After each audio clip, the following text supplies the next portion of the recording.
మార్చి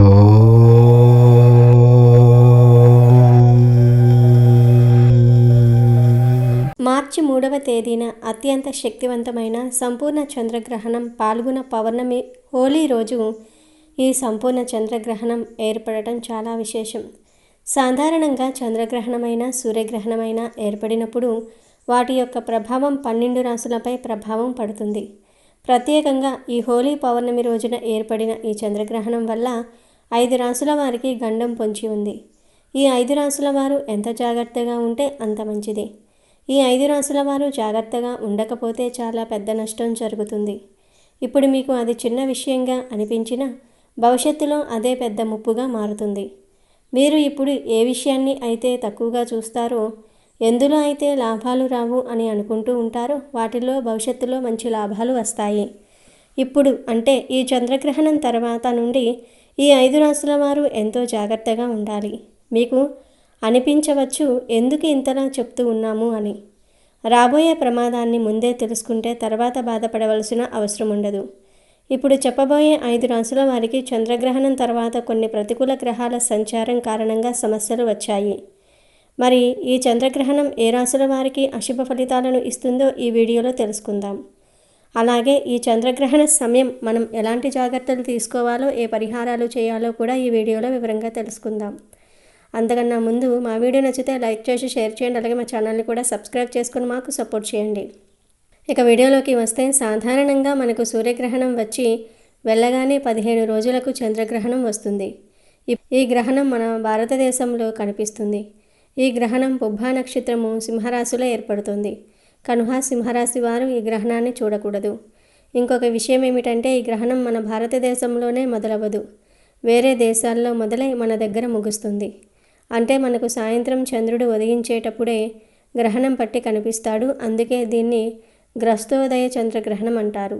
అంటే మన భూమి మీద చంద్రుడి మీద పడి నల్లగా కనిపిస్తూ ఉదయిస్తూనే మనకు ఆ రూపంలో దర్శనమిస్తాడు. అంటే మనకు పాక్షిక చంద్రగ్రహణం లాగానే కనిపిస్తుంది. ఈ చంద్రగ్రహణం మధ్యాహ్నం సమయంలో ప్రారంభమై రాత్రికి ముగుస్తుంది. ఈ గ్రహణం మధ్యాహ్నం సరిగ్గా 3 గంటల 20 నిమిషాలకు ప్రారంభమవుతుంది. గ్రహణం తన గరిష్ట స్థాయికి చేరుకునే సమయం. అంటే భూమి నీడ చంద్రుడిని పూర్తిగా కమ్మేసే మధ్యకాలం వచ్చేసి సాయంత్రం 5 గంటల 3 నిమిషాలకు ఉంటుంది. ఈ సమయంలో గ్రహణ ప్రభావం అత్యధికంగా ఉంటుంది. ఇక గ్రహణం విడిచిపెట్టే సమయాన్ని మోక్షకాలం అంటాము. ఇది సాయంత్రం 6 గంటల 57 నిమిషాలకు ముగుస్తుంది. అంటే సాయంత్రం 6 గంటల 57 గంటల తర్వాత గ్రహణం వీడిపోతుంది. అయితే ఇక్కడ ఒక విషయాన్ని గమనించాలి. గ్రహణం మధ్యాహ్నం 3 గంటల 20 నిమిషాలకే మొదలైనప్పటికీ ఆ సమయంలో చంద్రుడు మనకు ఆకాశంలో కనిపించడు. మన తెలుగు రాష్ట్రాల్లో ఆ రోజు సాయంత్రం 6 గంటల 10 నిమిషాలకు చంద్రోదయం అవుతుంది. అప్పుడు చంద్రుడు వస్తాడు. అలా చంద్రుడు ఆకాశంలోనికి వచ్చేటప్పటికే అతనికి గ్రహణం పట్టి ఉంటుంది. అందుకే దీన్ని గ్రస్తోదయ చంద్రగ్రహణం అని పిలుస్తారు. అంటే గ్రహణం పట్టిన స్థితిలోనే చంద్రుడు ఉదయించటం అన్నమాట. అంటే గ్రహణం పట్టడం మనకు కనిపించదు, గ్రహణం వీడటం మాత్రం కనిపిస్తుంది. ఈ గ్రహణం మనకు మొత్తం 37 నిమిషాల పాటు కనిపిస్తుంది. ఇక అందరూ 6 గంటల 10 నిమిషాలకు పట్టు స్నానం చేయాలి. 6 గంటల 57 నిమిషాలకు విడుపు స్నానం చేయాలి. ఈ గ్రహణం మనకు కనిపిస్తుంది కాబట్టి తప్పకుండా గ్రహణ నియమాలు పాటించాలి. ఇక ఈ చంద్రగ్రహణం వల్ల ఏ రాశుల వారికి చెడు జరుగుతుందో ఇప్పుడు మనం ఈ వీడియోలో తెలుసుకుందాము. ఈ చంద్రగ్రహణం సింహరాశి పుబ్బా నక్షత్రంలో ఏర్పడుతుంది. ఈ గ్రహణం నేరుగా సింహరాశిలోనే సంభవించటం వల్ల సింహరాశి వారికి ఇది నిజంగా గండకాలంగా భావించవలసిన అవసరం అని చెప్పవచ్చు.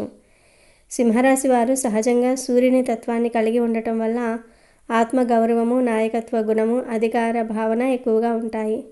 తమ మాటకు, తమ నిర్ణయాలకు విలువ ఉండాలని కోరుకుంటారు. కానీ చంద్రగ్రహణ ప్రభావం ఈ రాశిపై పడినప్పుడు వారి మనసు పూర్తిగా అశాంతికి లోనవుతుంది. సాధారణంగా ధైర్యంగా ఉండే సింహరాశి వారు కూడా ఈ సమయంలో అనవసరమైన భయాలు, ఆందోళనలు, కోపావేశాలతో బాధపడుతూ ఉంటారు. ముఖ్యంగా ఈ కాలంలో మీరు తీసుకునే నిర్ణయాలు చాలా ప్రమాదకరంగా మారే అవకాశం ఉంది. చిన్న విషయాన్ని పెద్దదిగా భావించి తొందరపాటు నిర్ణయాలు తీసుకుంటే అవి మీ భవిష్యత్తుపై దీర్ఘకాలిక ప్రతికూల ప్రభావాన్ని చూపవచ్చు. ఉద్యోగ రంగంలో ఉన్న సింహరాశి వారికి పై అధికారుల నుండి తీవ్రమైన ఒత్తిడి ఎదురయ్యే సూచనలు ఉన్నాయి. మీరు ఎంత నిజాయితీగా పనిచేసినా మీ పనితీరును తక్కువ చేసి చూపడానికి శత్రువులు లేదా మీపై అసూయ కలిగిన వారు ప్రయత్నిస్తారు. ఈ సమయంలో చేసిన శ్రమకు తగిన గుర్తింపు రాకపోవటం, పైగా అనవసరమైన నిందలు, తప్పు ఆరోపణలు ఎదుర్కోవలసి రావచ్చు. దీనివల్ల మానసికంగా మీరు బాగా కృంగిపోతారు. వ్యాపారస్తుల విషయంలో చూస్తే పెట్టిన పెట్టుబడులు ఆశించిన ఫలితాన్ని ఇవ్వకపోవటం, లాభాల కన్నా నష్టాలు ఎక్కువగా రావటం, భాగస్వాములతో విభేదాలు తలెత్తడం వంటి సమస్యలు ఎదురవుతూ ఉంటాయి. డబ్బు విషయంలో తొందరపడి నిర్ణయాలు తీసుకుంటే తీవ్రంగా నష్టపోయే ప్రమాదం ఉంది. ఈ గ్రహణ కాలంలో సింహరాశి వారికి అహంకారం పెరిగే అవకాశం ఎక్కువగా ఉంటుంది. అదే అహంకారం కుటుంబ జీవితంలో కలహాలకు కారణమవుతుంది. జీవిత భాగస్వామితో మాటల తగాదాలు, కుటుంబ సభ్యులతో భావోద్వేగ దూరం పెరగవచ్చు. ఆరోగ్యపరంగా చూస్తే రక్తపోటు సమస్యలు, గుండె సంబంధిత సమస్యలు, ఇబ్బందులు, తీవ్రమైన తలనొప్పులు, నిద్రలేమి వంటి సమస్యలు వేధించే సూచనలు ఉన్నాయి. మానసిక ఒత్తిడి కారణంగా శారీరక బలహీనత కూడా పెరిగే అవకాశం ఉంది. సామాజికంగా మీ పేరు ప్రతిష్టకు భంగం కలిగించే పరిస్థితులు ఎదురయ్యే అవకాశం ఉన్నందున ఈ సమయంలో ఎవరితోనూ వాదనలకు దిక్కుండా మాటలను నియంత్రించుకోవటం చాలా అవసరం. ఈ గ్రహణం వల్ల జాగ్రత్తగా ఉండాల్సిన 2వ రాశి వృషభ రాశి. ఈ గ్రహణం వారి జాతకంలో 4వ స్థానంలో అంటే మాతృస్థానం మరియు సుఖస్థానంలో ఏర్పడబోతుంది. జ్యోతిష్య శాస్త్రం ప్రకారం 4వ స్థానం మనశ్శాంతి, గృహ వాతావరణం, తల్లి ఆరోగ్యము, వాహన సౌఖ్యము మరియు ఆస్తి విషయాలకు ప్రత్యేకగా ఉంటుంది. అలాంటి సున్నితమైన స్థానంలో గ్రహణం ఏర్పడడం వల్ల వృషభ రాశి వారికి మానసికంగా, గృహపరంగా కొంత కఠినమైన సమయాన్ని సూచిస్తుంది. సాధారణంగా శాంతంగా, స్థిరంగా ఉండే వృషభ రాశి వారు కూడా ఈ కాలంలో అంతర్గతంగా కలతకు గురి అవుతూ ఉంటారు. ఇంట్లో చిన్న చిన్న విషయాలకే పెద్ద గొడవలు రావటం, మాటల తగాదాలు పెరగటం వల్ల గృహ వాతావరణం అశాంతిగా మారుతుంది. ముఖ్యంగా కుటుంబ సభ్యుల మధ్య అపార్థాలు ఏర్పడి ఒకరినొకరు అర్థం చేసుకోలేని పరిస్థితి రావచ్చు. తల్లిగారి ఆరోగ్యం విషయంలో ఎక్కువ జాగ్రత్త అవసరం. ఎందుకంటే గ్రహణ ప్రభావంతో ఆమెకు శారీరక బలహీనత, పాత వ్యాధులు మళ్ళీ బయటపడే అవకాశం ఉంది. దీనివల్ల ఆసుపత్రులు, వైద్య ఖర్చులు పెరిగే సూచనలు కనిపిస్తూ ఉన్నాయి. 4వ స్థానం వాహన సుఖాన్ని కూడా సూచించడంతో ఈ కాలంలో వాహనాలు నడిపేటప్పుడు అత్యంత జాగ్రత్తగా ఉండాలి. చిన్న నిర్లక్ష్యం కూడా ప్రమాదాలకు దారితీసే అవకాశం ఉంది. కొందరికి వాహనాలు తరచూ పాడవటం, అనుకోని రిపేర్లు రావటం వల్ల ఆర్థిక భారం పెరుగుతుంది. ఆస్తి సంబంధిత తగాదాలు ఇప్పటికే ఉంటే అవి మరింత ముదిరే అవకాశం ఉంది. కాబట్టి భూమి, ఇల్లు, స్థలం వంటి విషయాల్లో వివాదాలు పెరిగి కోర్టు వ్యవహారాల వరకు వెళ్లే పరిస్థితి కూడా రావచ్చు. కొత్తగా ఇల్లు కొనాలి, స్థలం తీసుకోవాలి లేదా ఇంటి రిపేర్లు చేయాలి అని అనుకుంటున్న వారు ఈ గ్రహణ కాలాన్ని తప్పించుకోవడం చాలా మంచిది. వృషభ రాశి వారు సహజంగా విలాసాలకు, సౌకర్యాలకు ఎక్కువ ప్రాముఖ్యత ఇస్తారు. కానీ ఈ సమయంలో అనవసర ఖర్చులు చేస్తే ఆర్థిక పరిస్థితి గందరగోళంగా మారే ప్రమాదం ఉంది. డబ్బు చేతిలో నిలవకపోవటము, ఖర్చులు పెరగటం వల్ల మానసిక ఒత్తిడి మరింత పెరుగుతుంది. మీ ఆత్మీయులు కూడా మిమ్మల్ని పూర్తిగా అర్థం చేసుకోకపోవటం వల్ల ఒంటరితనం, నిరాశ భావనలు మిమ్మల్ని వేధించవచ్చు. ఉద్యోగస్తుల విషయంలో చూస్తే ఇష్టం లేని చోటుకు బదిలీ కావటం, నివాస మార్పులు రావటం లేదా పని ఒత్తిడి పెరగటం వంటి పరిస్థితులు ఎదురవుతూ ఉంటాయి. వృషభ రాశి వారు ఈ కాలంలో భూమికి సంబంధించిన లావాదేవీలకు, పెద్ద ఒప్పందాలకు పూర్తిగా దూరంగా ఉండటం శ్రేయస్కరం. మానసిక ప్రశాంతత కోసం ప్రతిరోజు ఇష్టదైవాన్ని ప్రార్థించటం, ధ్యానం చేయటం చాలా అవసరం. ఈ గ్రహణ ప్రభావంతో మీలో నిరాశావాదం, నెగటివ్ ఆలోచనలు పెరగవచ్చు. కానీ వాటికి లోను కాకుండా ధైర్యంగా ఉండాలి. ఆరోగ్యపరంగా ఆహారపు అలవాట్లపై ప్రత్యేక శ్రద్ధ పెట్టాలి. లేకపోతే జీర్ణకోశ సమస్యలు, గ్యాస్, అజీర్తి వంటి ఇబ్బందులు ఎదురయ్యే అవకాశం ఉంది. ఈ గ్రహణం వల్ల అత్యంత జాగ్రత్తగా ఉండాల్సిన 3వ రాశిగా ధనుస్సు రాశిని చెప్పుకోవాలి. ఎందుకంటే వీరికి ఈ గ్రహణ జాతకంలో 8వ స్థానంలో అంటే అష్టమ స్థానంలో సంభవిస్తుంది. జ్యోతిష శాస్త్రంలో అష్టమ స్థానం అత్యంత క్లిష్టమైనదిగా భావించబడుతుంది. ఇది ఆయుష్, మృత్యువు, ఆకస్మిక మార్పులు, రహస్యాలు, ప్రమాదాలు మరియు అనుకోని సంఘటనలను సూచించే స్థానం కావటంతో ఈ స్థానంలో గ్రహణం ఏర్పడడం ధనుసు రాశి వారికి ఒక అగ్ని పరీక్ష వంటిదని చెప్పవచ్చు.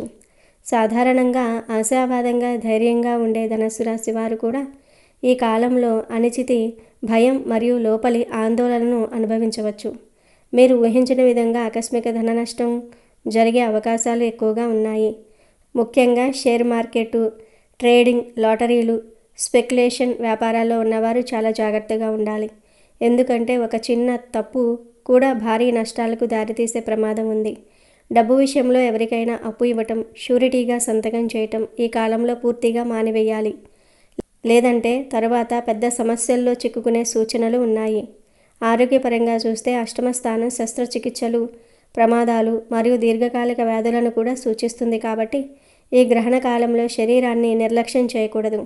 కొందరికి అకస్మాత్తుగా ఆపరేషన్ అవసరం రావటం, పాత ఆరోగ్య సమస్యలు మళ్ళీ తీవ్రమవటం వంటి పరిస్థితులు ఎదురయ్యే అవకాశం ఉంది.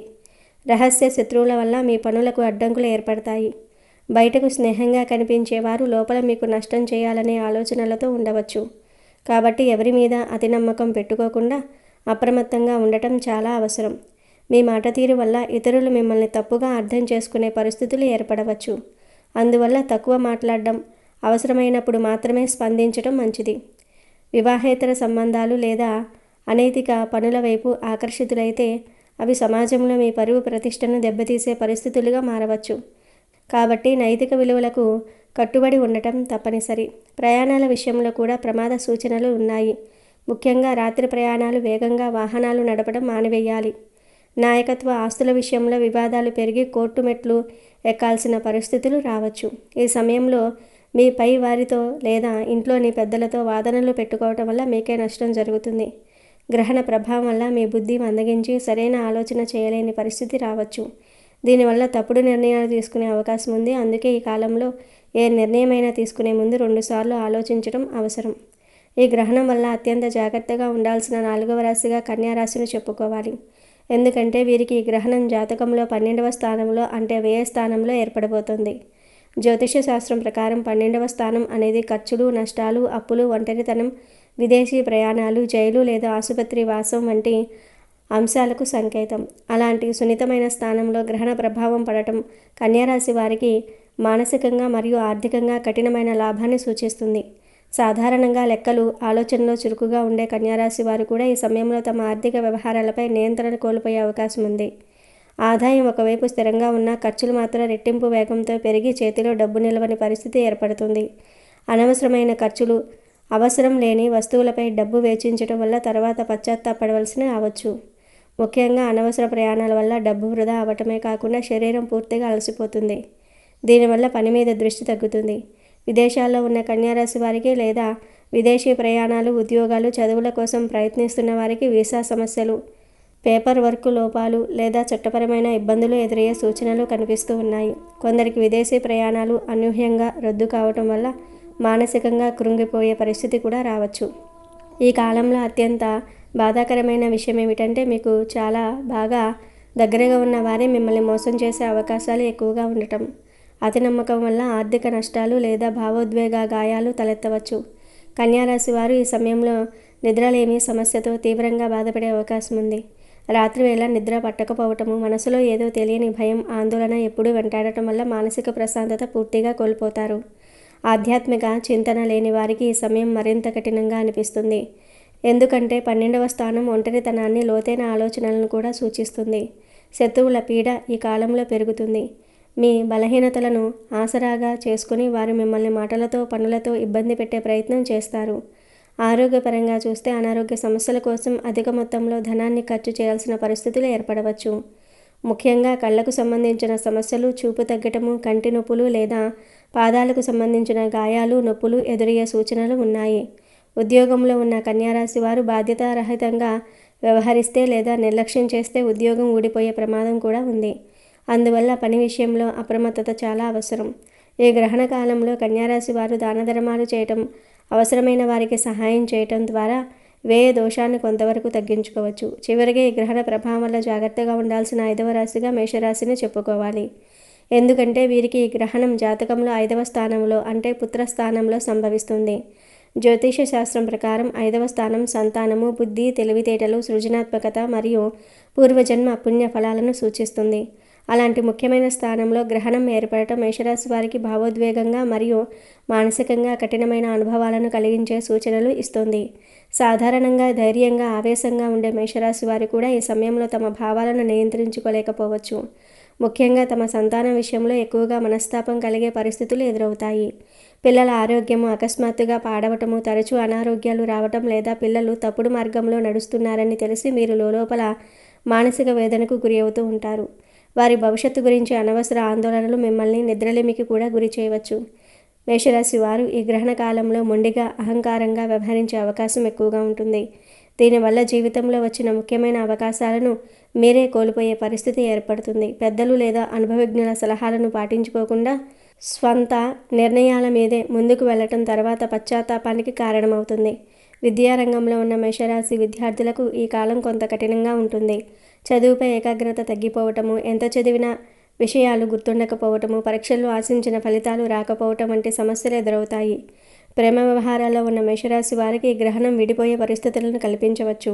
మీ భాగస్వామిపై అనుమానాలు పెరగటం, చిన్న విషయాలకే గొడవలు రావటం వల్ల బలమైన సంబంధాలు కూడా బలహీనమయ్యే ప్రమాదం ఉంది. ఈ సమయంలో కొత్తగా ఎవరితోనూ స్నేహం చేయకపోవటం చాలా మంచిది.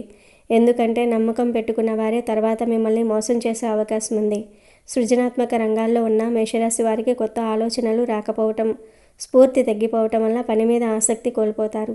ఇప్పటికే సంపాదించిన పేరు, గుర్తింపు కూడా తగ్గిపోవటం వల్ల నిరాశ పెరుగుతుంది.